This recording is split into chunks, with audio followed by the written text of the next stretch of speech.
So I don't know about you, but since the beginning of this pandemic, I have just been having the worst time sleeping. So I decided to try and figure out what was keeping me up at night. So I've been wearing the Oura Ring. The Oura Ring is this thing right here, and it is a sleep tracking ring. It was really great to get access to just like, what time was I going to bed every night? Is that changing? So I've been using this ring because I was writing a story about sleep tech, but you don't need any of this. You don't need apps, you don't need rings, you don't need wrist wearables.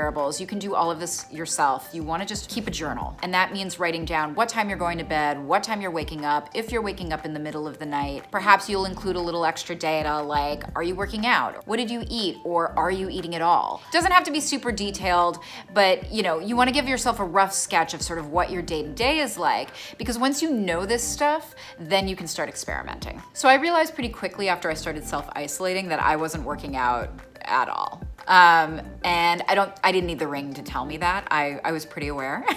What I started to do was start working out every day. Whether that was like a 20-minute quick thing or some yoga, whatever. The amount didn't really matter. I just wanted to make sure that I was getting my heart rate up every day and to see how that would impact my sleep. So after about a week of exercising, I noticed that I was definitely sleeping a lot better. Once you have this information written down somewhere or logged inside of an app, then you can start to play with your schedule. You can, like I did, start with exercise.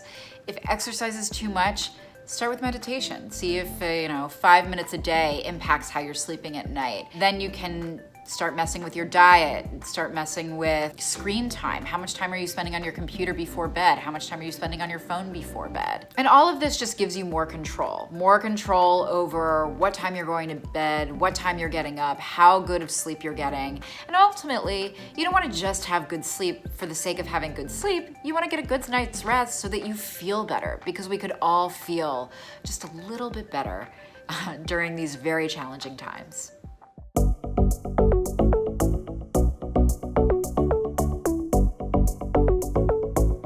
Good morning. My name is SANANDRES, and I am the CEO and co-founder of Untuckit. So we made the decision at the beginning of March to have our corporate staff, which is about 120 some odd employees, work from home. Since I live in Chicago but commute to New York every other week, that's where we're headquartered, I've been working from home every other week for the better part of the last 4 years.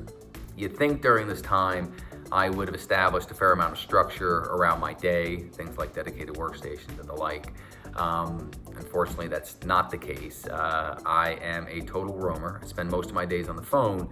And so some days I'll take calls in my room, in the kitchen. Today I just happen to be speaking to you all from the comfort of my living room.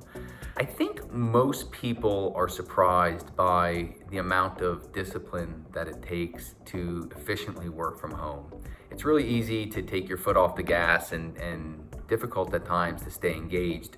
On the flip side, and maybe because of some of the lack of productivity, it's also easy to find yourself working from dusk until dawn. And so this puts a fair amount of pressure on managers to make sure that they're effectively managing their teams. That's why, for me, I have most of my conversations with my direct reports just to keep them engaged and to keep those lines of communication as open as possible. So that is it. Thank you.